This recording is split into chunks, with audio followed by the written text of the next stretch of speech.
Hey everyone, Joe here from Action X. Welcome back to Let Joe Talk. Oh, scratch that. 3, 2, 1. Hey everyone, Joe here from Action X. Welcome to Let Joe Talk, or welcome back if once again you are really bored and you want to hear me talk about stuff. Anyway, such as pretty related to another project I do, which is what's on the tube. This week we're talking about why new showrunners are often a good thing for TV shows. I think that now that we've wrapped, sadly prematurely, on some networks, our current television season, it's already over, meaning that we are on break until whenever the hell the shows are able to come back and get back to work. Because I don't know, like everything going on. Even the CW said January next year. Fox, ABC, NBC, CBS have not commented. They've renewed shows, but they didn't. They don't have like a specified return date because, understandably, we don't know where things will be by the time summer hits, which is usually when these shows should be in production. So I would not expect anything until next year. But again, I could be wrong. Anyway, with that being said, we're going to go back a little bit into the past here. This isn't really something new. I just want to give some, credit where credit is due to certain people involved in TV shows. So you don't know what a showrunner means. A showrunner is pretty much kind of like an executive producer, except that they're really at the creative forefront of a television season, whether that is a new franchise, a new series, or an existing series.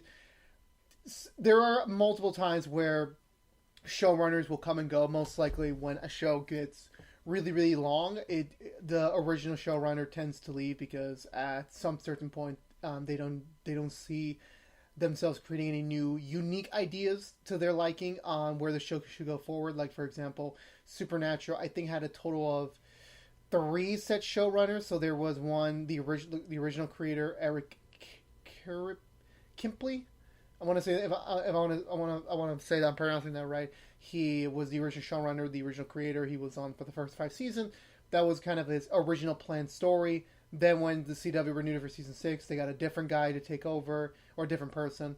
And then I think by season 9 or 10, they finally got the current showrunners, which somewhere around the line they changed showrunner. I mean, pretty much these are people that are kind of creatively, they're the creative mind, so to speak. Of like, okay, this is what this season of our show is going to be like in terms of the characters and the villains and where the characters are going to go from beginning to end, and the theme, and mostly involved in writing the episodes. I think the earliest, like the first time I've been very clear on the word showrunner was, ironically, when Marvel's Netflix's projects were coming up, and that's kind of where I was sort of learning the beginnings of what a showrunner really was. It started with learning about Drew Goddard and how he was supposed to be the showrunner, and then I think Steven, some Drew Goddard was involved in Daredevil. Yeah, he was, and then he came on board for season 1. Then he left for that Sinister Six movie that never freaking took off because Sony was idiots back then. And sometimes they still are. And 3, 2, 1. And then I think Stephen McKnight took over, and then they kept changing producer showrunners every season of Daredevil. And then when we got to, oh god, we're tying this back to one of the original Legend talks, when Scott Buck came in and became the last showrunner they needed to finish off Iron Fist and get the Defenders off the ground. And then when Inhumans was going to be a thing, so 2017 was the infamous year of Scott Buck and his I'm sorry to say, it's been 3 years. I'm allowed to say this. His piss poor management. He was a horrible showrunner. He really was. And that was the first time when Inhumans was canceled, I was obviously really like, thank God. I mean, it was still unfortunate that the way the show ended was kind of like on a cliffhanger. I would have liked to see where those characters would have ended up on a better circumstance, but we didn't get to see that. But Iron Fist thankfully got a second season under a new showrunner, and that's when I kind of started realizing that, okay, so, I mean, again, when you're making a media project of any type, there are various factors that go into how the quality is going to shake out by the end of when you wrap up a season. It could be, like, when you're looking back on it, could be the writers, the showrunners, the directors, the cast, the post-production team. There's a lot of different factors to that. But the showrunner is usually the one who has to tie it in all together, because that's the only reason why this entire season of television is being able to tell coherently, if you understand what I mean. So then when Iron Fist Season 2 got picked up, and I saw the season finally, and with under the new showrunner's direction, I don't remember the guy's name, I'm sorry, but it's a very unique name that I was talking to George about so much when the season was coming out. But that season was so much better. It just, oh my god, that was like, wow, this is a real, like, this is what Iron Fist should have been like from the beginning. And I really was disappointed that they didn't get to do a season 3. And it was just, wow. That when you have great scripts, you can tell a great show. And I feel like the cast did their best with what they were given in season 1. Season 2 definitely took it to a new level, thankfully, and made it good. I didn't say it was great, it was good. When you're coming from season 1 of Iron Fist to season 2 of Iron Fist, the margin has definitely rose to the point where it's like, wow, these are still part of the same show. And I was very grateful on that. And then when I started to see more changes, and then after that, it kind of just sold me on the fact that maybe when people, because like when people think that when a creative lead leaves a show, like a showrunner leaves a show, it could either be, oh, the show's going to get bad, the new guy, the new person's not going to do a great job, and then it just riles up fear. I remember whenever they announced, like, a show's getting a new showrunner, like, oof, this might not be a good sign, we don't know this person. And thankfully, from what I'm noticing, these people that are being involved in the project. So for me, I think the first experience I've seen in after the Iron Fist thing that a new showrunner taking over was Arrow. And it was ironically both. I think it was Arrow and The Walking Dead in the same television season. I'm trying to remember. I believe it was. Yeah, it was.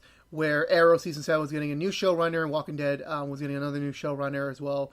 And I felt like at the time, even I was like getting more and more knowledgeable about the methods of television and how things are operated and how they work. And so when Beth Schwartz and Angela Kane took over both Arrow and Walking Dead respectively, it was a breath of fresh air. It really was. And Arrow was not getting bad per se. I felt like the worst it felt was season 4, and I definitely think the season preceding it before the change, season 6, it wasn't the best, but it wasn't bad. It was pretty good by the end of the day. I think by the end of the day, if you look over season 6, it was good at the end of the day. And so when Beth Schwartz came in, she really, like, the energy felt different. It still felt like the same Arrow, but it felt like something more different. It felt something that fans were kind of asking for recent years. And these were changes that, like, we welcome. And it was kind of unfortunate that, Arrow had to end the next season. So how much longer she could have, like, ran the ship the way she did. Who knows? It would have been interesting, but I felt like the way Arrow, I've talked about this before, the way Arrow ended was pretty good. And as for The Walking Dead, oh my god, I gotta give so much immense of credit to Angela Kane, because it was really unfortunate for me, because when I first started getting into the Walking Dead, it was, of course, being hyped about it, and then once I was getting towards the season 6 finale where Negan was supposed to be introduced, and I was so excited, I was so amped up to finally get to meet this character that was going to change this show forever. And then when season 7 started, after the premiere, it was like, wow, this is going to be a great season. And then when, you start seeing the rest of season 7, then you get to season 8, it's like, oof, this has been way overdone. This has been a little bit too much for it was so unfortunate, because, like, The Walking Dead peaked at that Negan introduction, and then it just never been able to recuperate since. And it's been unfortunate, but I guess that was the way things had to go for that show to sadly learn a hard lesson that, maybe it's time for someone new. Because Scott Gimple, I'll give him credit. Like, he did some great seasons with season 4 and 5, I believe. He did season 4 and 5. Those were some of the best seasons of the show by far. But then when we got to 6, was kind of like, it was good. 7 and 8 were like, this was a chore. This was definitely a chore to get through. And then when season 9 started, and especially with the promotion that these were Rick Grimes' final episodes, like, the way Angela Kane had to, like, this is going to be her first season. She has to pretty much start a whole new beginning for this series, to kind of give new viewers a perspective, as well as gives a send-off for Rick Grimes on the television show before we see him in the movies, if we ever do get to see the movies. And she did such a phenomenal job. Like, she made The Walking Dead great again. And it's really unfortunate not many more people are watching it now, because even season 10 kind of like, not slump, but it kind of like slowed down a little bit from that momentum. But I definitely do think season 10 is by and large way better than 7 and 8 combined. And I cannot wait to see what she does with season 11. I cannot wait. It's going to be interesting. It's going to be a very interesting season whenever we do get to see it, which hopefully will be sooner than later. But again, with everything going on, it's just a matter of if, then when. And then the last person that I had to give a shout out to was Eric Wallace. Again, I watch a lot of TV shows, and you don't know who Eric Wallace is. He's the new showrunner on The Flash. And The Flash has definitely suffered from recent years. I think season 4 was like, it had the Arrowverse curse about season 4s, and it just was not good. I did not enjoy much of it at all. And then when we got to season 5, it was like, this is just barely better than season 4. Just barely. It's just, I don't even know what they were thinking, to be completely honest with you. The showrunner for those seasons was like, I know he had a tough task to go by not trying to do another speedster villain and trying to do something new. But it just felt like these were just like echoes of like where the show originally was. And the cast still did the best job they could. It was always likable to see these characters and, and see them, do their thing. But then eventually just the story just did not resonate that much to kind of make the whole experience worth it. So when we got to season 6, Eric Wallace took over, and it was like, first episode in, it was like, this is still not season 1 or even season 2 of The Flash, but this is a very close, like, representation in, like, the current modern era of superhero shows. And I say that very loosely, considering the fact 2014 was not that long ago, but you know what I mean. And by and large, he did such a good job with that. Like, he knew, like, yeah, Thinker and Cicada were probably not supposed to be season-long villains. Like, they are very respectable villains in the comics, but I don't think they had the story and the depth. I mean, you probably could in a lesser episode, but when you're dealing with 22 episodes a season, it's just, there's just too much to work with, and trying to, like, make this one villain, like, work throughout this, long stretch of a year. Where what Eric Wallace did was that, no, he broke them up into graphic novels, as he described it. It was like, okay, we got Bloodwork in the winter, and then we had Mirror Master in the spring. It worked so well, because, like, I felt like how they stretched out Bloodwork, you would have lost the charm of the character, where, again, I'm going to spoil some minor things about last season of The Flash, but the first half, had they stretched that out into a full 6 season, it would have gotten repetitive, seeing this villain, like, just still try to be accepted on the team, and then also, like, secretly having his own agenda, and then slowly, even more slowly, trying to become this villain, and then how do we, draw out the inevitable defeat. And I felt like tidying it up in, like, 8 episodes was like, this is what The Flash could be like if it was fully on Netflix, and I loved it. I really, really enjoyed it. And I was, of course, disappointed that the Mirror Master storyline had to sadly be extended to season 7 because of COVID, but I still felt like the Mirror Master storyline was like, wow, they're taking another character from the comics and they're making it work. They're making it work better than what previous incarnations worked, and thankfully Crisis gave them the opportunity to do that. So, with that being said, however, basically the whole, like, my whole story and my whole messaging was that I don't know anymore. Like, it's weird because, like, when you see a new showrunner name, most likely this is their first big project as their solo endeavor, to kind of handle this. So you don't really know. I mean, they probably wrote some scripts on television before, so you can base their experience on that.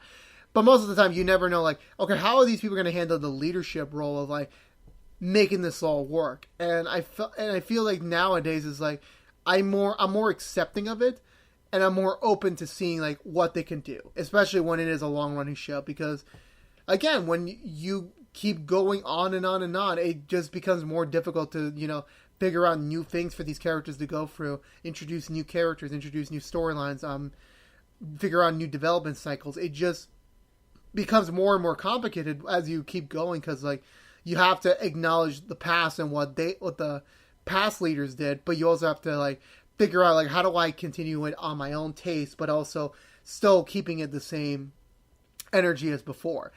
And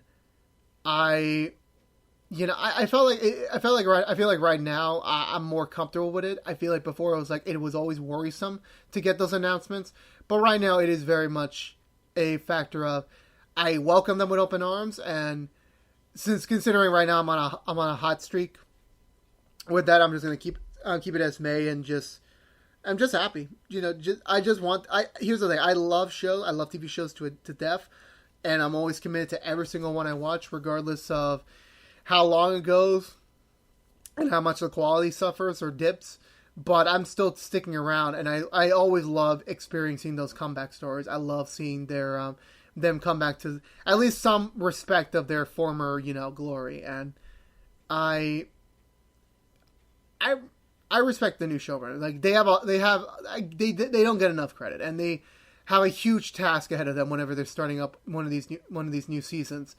And I'm assuming it's a scary procedure. It's a scary thought to have, but I don't know how they do it. They just pull through, and I give them faith. So to the ones I named and the ones who I didn't name, if they are listening to this, I give you the utmost respect, and hopefully you'll be able to continue your shows at some point in the near future when this is all over. And so, message of the day is new showrunners, not a bad thing. Could be, most likely is going to be a good thing, especially for the shows you love. So, be an open mind to it. And I think that's going to do it for me, guys. So again, if you were unaware, this was Let Joe Talk from Action X. If you want to see more of Let Joe Talk, we post a brand new episode each and every Wednesday here on Action X on YouTube. Please subscribe to the channel if you want to. Like, favorite, share this video if you want to as well. Please do. It does really help us out. Ring the bell for notifications when we have a new channel, when we have a new video live, as well as follow us on social media to keep it up to date what we're talking about, what's going to happen next. And I'll see you guys next week. Peace out.